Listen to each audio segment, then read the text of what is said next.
Work your broom and sit a spell. Welcome, I'm Dawn, and today I'm sharing decorative whimsical witchery for your haunted home. Like many this year, I wasn't really feeling the desire to decorate for Halloween, but much to my delight, I happened upon this magical library candle house at HomeGoods, and I became completely inspired. I knew it would go perfectly with this charming little witch hollow sign that I picked up last fall. And so today, I'm sharing some enchanting DIYs, budget-friendly decorating tips, all inspired by these two pieces. If you'd like to see more, please click the like and subscribe buttons and the bell for notifications for upcoming videos. Let's make some magic. I love placing wreaths indoors. I made this wreath last year with a different centerpiece. I found this adorable truck welcome sign at Walmart, and I knew it would be just perfect for this year's design. In keeping with my witch hollow theme, I added my magical moon and my sweet star, kindly painted by my sister. Next, I added my faux floating witch hats and candles. I love the enchanted way it makes my hallway feel. Witch Hollow wouldn't be complete without an enchanted broom shop. I found this old Salem Broom Company sign a few years ago, and it works really well with my candelabra charmed broom stand. I placed some primitive witch boots at the base, and that complements the floating hat so nicely. I also added a few fun witchy housekeeping items on my chalkboard. One of my favorite DIYs this year is this haunted mansion print. These book page prints can be very pricey if you purchase them at a boutique retailer, but a lovely Etsy seller, Visual Pixie, had created the digital file for this print. I purchased the file and sent it to my local printer to create a poster. For less than $20, I now have this beautiful print for my own haunted mansion.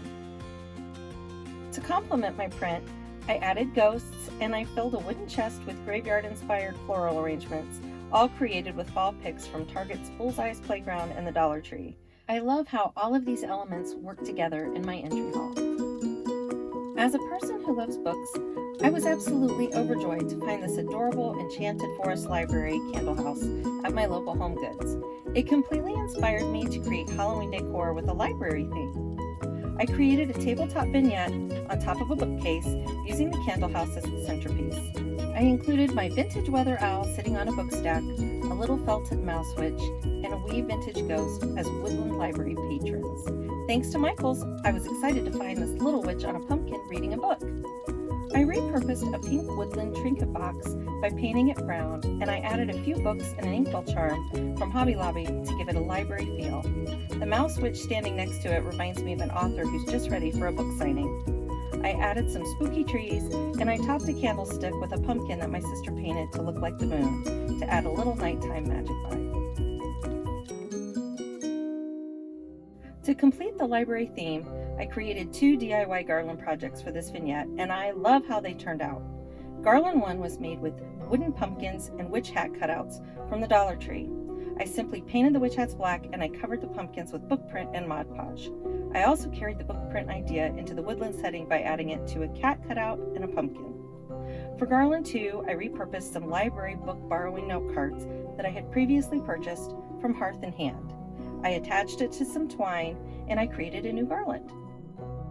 Books and Halloween always bring me so much joy, and I'm glad I found this beautiful witch in her charming library. She is a bright shining light for me this year, and this is a piece that I will keep as part of my home decorating year-round. Because I love creating meaningful vignettes with my holiday decorating, I knew I had to include 2 of my favorite library lions, Patience and Fortitude, from the New York Public Library, into my decor. I was blessed to discover these fabulous bookends while thrifting a while back, and since my son lives in New York City, I felt creating a little Halloween New York state of mind would bring me a little comfort since he's so far away. I found this lovely city skyline pillow last fall at HomeGoods right around the time my son moved, and I knew immediately it was a must-have. Using my favorite owl teapot and pumpkin mug, I created a little tablescape that makes me imagine sipping apple cider on an autumn day in Central Park. I added a cider jug, fall foliage, and a cauldron of apples ready to brew into delicious apple cider. I didn't do much shopping this year for holiday decorating, but I did enjoy finding new ways to repurpose items I had on hand to create an apothecary for my Witch Hollow theme. I gathered jars and bottles and crystals and other natural elements for display. I needed a sign for this little shop, and I decided to create one by repurposing an old sign I was no longer using. I simply created a name for my shop, I designed a logo on my laptop, and I printed it on cardstock. Once attached, I covered the outside of the paper with Mod Podge, making sure it was a little streaky and looked like wood grain. After it dried, I did a little dry brushing on the paper with barnwood stain to give it a wood look. I added a small witch silhouette woodcut that I painted black and distressed a little for aging. I am so delighted with how this turned out. To display my items for this shelf, I used 4 small jars and I filled them with a variety of this and that to create spellcasting needfuls.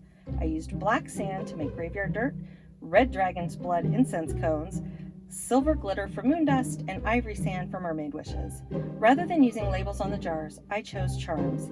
This is one of my most favorite DIYs of the season, and I'm definitely working on some new book ideas for my new character, Minerva Moonstone. Of course, no spellcasting shop would be complete without that old chestnut, the love spell. To create this look, I added some crystals, a glass pumpkin perfume bottle, and a bottle filled with faux rose petals to a tray with star cutouts. I attached a pumpkin carriage charm to the top of the bottle, and I added a happily ever after charm around the bottle neck. I love the fairy tale feel of this tray, and I may find a place for it in my home and leave it up a little while longer.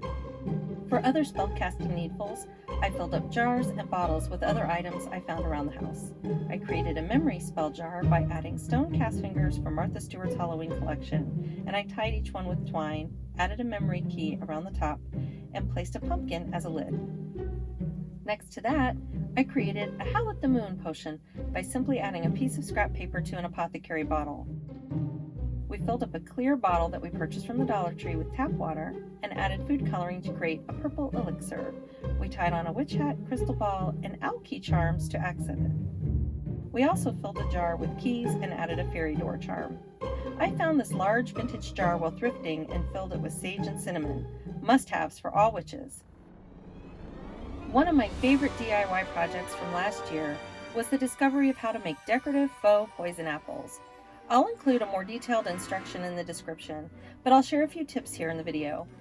After a little bit of experimenting, I discovered that using gloss Lustre Mod Podge and black food dye worked best. I combined the Mod Podge and the food dye in a plastic bowl that I purchased from the Dollar Tree. I filled my craft bowl about half full with Mod Podge and added about 20 to 25 drops of food dye. Blend the mixture using a craft stick until green in color. Don't worry, it's supposed to look like that. If you're making faux candy apples, make sure you've added sticks to your apples prior to dipping. Next, take your faux apples and make sure they are wiped clean and then dip. Place them on wax paper to dry. Be sure to double, even triple layer the wax paper because this mixture does have a tendency to bleed through. It takes several hours for them to dry, more on this in the written instruction. As they dry, they will slowly turn black. I love using apples of all sizes and shapes for this project. This year, I decided to create a poison apple wreath. I did the usual dip, dye, and dry process, only to discover my apples were not the black shiny treasures that I had created last year. I was baffled until I realized I had used matte Mod Podge instead of gloss. In fact, I consider this to be a happy accident because I really like the way they look.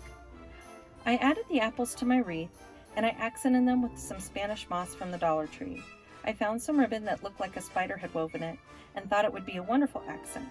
I added a few black spiders and those commemorative numbers 31 to complete the look.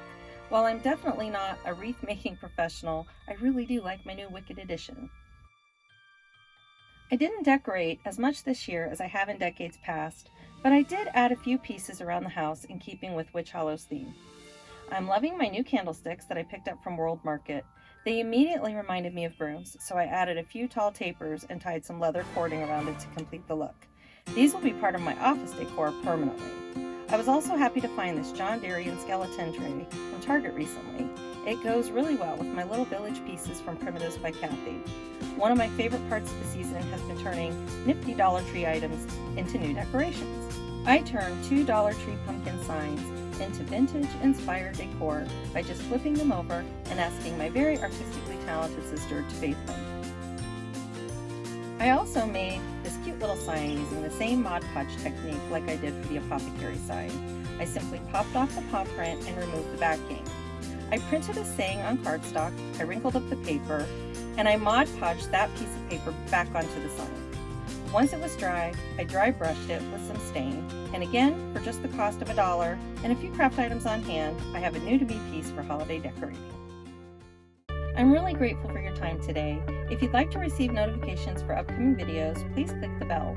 You can also find me on Instagram and Facebook. I'm including some shopping links and DIY instructions in the description box below. As we move into the holiday season, may you find inspiration, encouragement, and celebration in every day.